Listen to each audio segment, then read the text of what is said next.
आज की बात अब हर शाम सोमवार से शुक्रवार 8:30 बजे से। तो दोनों देशों के बीच लगभग 4 महीने से चली आ रही इस जंग को खत्म करने के लिए कई मुद्दों पर सहमति बनी है। वो मुद्दे क्या हैं, उन मुद्दों को भी आपके सामने तस्वीरों के जरिए हम रख रहे हैं। हालांकि माना यह जा रहा है कि जो फाइनल डील है वो 19 जून को जिनेवा में होगी, जब इसमें सिग्नेचर होंगे। इस पीस डील को लेकर जो है तमाम जो पॉइंट्स रखे गए हैं अमेरिका की तरफ से ईरान को लेकर कि परमाणु हथियार ईरान अब नहीं बनाएगा, और साथ ही जो तमाम सैंक्शंस ईरान पर लगाए गए थे अमेरिका की तरफ से, उन पर भी जो है अब बात हुई। और इन पॉइंट्स के जरिए ये कहा गया है कि उन सैंक्शंस पर भी जो है खत्म ईरान पर हो जाएंगे। हालांकि पॉइंट्स क्या क्या हैं वो भी हम आपको बताते हैं, डिटेल में हम आपको बताते हैं। सबसे पहले बात करें उन पॉइंट्स की जो उस डील में रखी गई है। इस ड्राफ्ट के मुताबिक सबसे पहले दोनों देशों के बीच चली आ रही लड़ाई पर तुरंत रोक लगेगी और एक 60 दिन का सीज फायर लागू किया जाएगा ताकि बाकी शर्तों को जमीन पर उतारा जा सके। इसी के साथ दुनिया के तेल का सबसे बड़ा रास्ता यानी स्ट्रेट ऑफ हॉर्मुज, जहां अमेरिका ने नाकेबंदी कर रखी थी, उसे तुरंत हटाया जाएगा। हालांकि यहां एक ट्विस्ट ये भी है कि ट्रंप ने कहा है कि ये रास्ता बिल्कुल फ्री होगा, लेकिन ईरान का कहना है कि वो सर्विस फीस या टोल टैक्स जरूर लेगा। अब ऐसे में इस पॉइंट्स पर सहमति जब होगी तो वो जिनेवा में सिग्नेचर के बाद होगी। और अब ये देखना होगा कि जो तमाम पॉइंट्स 14 पॉइंट्स की जो ये डील है, इस पर ईरान हालांकि सहमत हो गया है, लेकिन फाइनल डील जो है वो 19 जून को जिनेवा में होगी।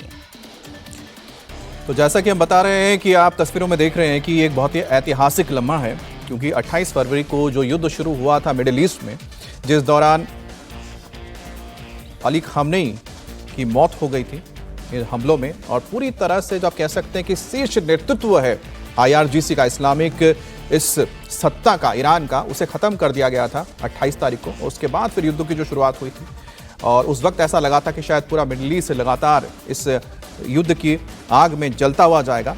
लेकिन फिर से एक बार कोशिश हुई कि किस तरह से यहाँ पर सीज फायर लागू हुआ अप्रैल के महीने में, और अमेरिका की ओर से फिर बातचीत का मसौदा तैयार होने लगा।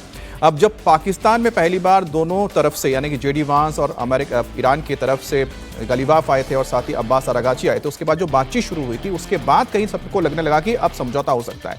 इसमें जो सबसे महत्वपूर्ण शर्तें हैं उसको आप समझ लीजिए, क्योंकि वही आने वाले वक्त में पेचीदा बनने जा रहा है। सबसे पहले ये चीज़ ये है कि उसमें पहली चीज़ हम आपको बता रहे हैं, अमेरिका और ईरान इस वक्त इस्लामिक रिपब्लिक ऑफ ईरान और मौजूदा युद्ध में उनके सहयोगी इस MOU पर हस्ताक्षर करके लेबनान समेत सभी मोर्चों पर सैन्य कार्रवाई को तुरंत हमेशा के लिए खत्म करने का ऐलान करते हैं, और ये भी वादा करते हैं कि अब से वो एक दूसरे के खिलाफ कोई युद्ध या फिर सैन्य कार्रवाई शुरू नहीं करेंगे, ना ही एक दूसरे के खिलाफ बल प्रयोग करेंगे या धमकी का इस्तेमाल करेंगे, और लेबनान की क्षेत्रीय अखंडता का ध्यान रखेंगे। अब सोचिए कि जो पहली शर्त है, इस पहली शर्त में ही बहुत बड़ा पेंच फंसा हुआ है, क्योंकि दोनों देशों को यह मानना है कि लेबनान और उसके जो साथी मुल्क हैं वो आगे युद्ध नहीं करेंगे। अब इजराइल ने साफ कर दिया है कि वो लेबनान से अपनी सेना पीछे नहीं हटाएगा। अब यहां पर ईरान का समर्थक कौन है? ईरान का समर्थक यहां पर हिजबुल्लाह है, जो लगातार इजराइल पर हमले कर रहा है। अब यहां पर ईरान को समझाना हिजबुल्लाह को है कि वो हमले ना करे इजराइल के ऊपर, और अमेरिका को समझाना है इजराइल को कि वो पीछे हट जाए। अब ये कैसे मुमकिन होगा, ये अपने आप में बहुत पेचीदा मसला है, और ये आने वाले 60 दिन इसलिए बहुत अहम है कि जब इस पर बातचीत होगी कि किस तरह से यहां पर ईरान को अपने प्रॉक्सिस को मनाना पड़ेगा, जिसमें हुतीज भी शामिल हैं, जिसमें हमास भी शामिल है और जिसमें हिजबुल्लाह भी शामिल है, और दूसरी तरफ इजराइल को अमेरिका की ओर से समझाना पड़ेगा कि आपको पीछे हटना पड़ेगा। अब इसके लिए इजराइल पहले कह चुका है कि वो अपनी सुरक्षा, अपनी संप्रभुता से किसी भी लिहाज से और किसी भी कीमत पर समझौता नहीं करने जा रहा है, क्योंकि एग्रीमेंट ईरान और अमेरिका के बीच में हुआ है। अब इसका बीच का रास्ता कैसे निकलता है, यह 60 दिन में तय होगा। अब हम अगले पॉइंट पे आते हैं। अमेरिका और ईरान एक दूसरे के संप्रभुता और क्षेत्रीय अखंडता का सम्मान करने और एक दूसरे के आंतरिक मामलों में दखल ना देने का वादा करते हैं। यह बहुत ही सिंपल है, यह हो जाएगा। क्यों? क्योंकि इसमें अमेरिका के जो तमाम बेसिस मौजूद हैं इस वक्त मिडिल ईस्ट में, उस पर किसी भी लिहाज से ईरान हमले नहीं करेगा, चाहे वो जॉर्डन तक जाइए, जॉर्डन में भी नहीं करेगा, क्योंकि जॉर्डन पर भी हमले हुए थे। अब दूसरा इसमें आता है नाम कि ईरान के ऊपर अमेरिका कोई हमले नहीं करेगा, तो जाहिर सी बात है यह मुमकिन है, यह शर्त को लागू कर देना। अब तीसरे शर्त की बात आती है।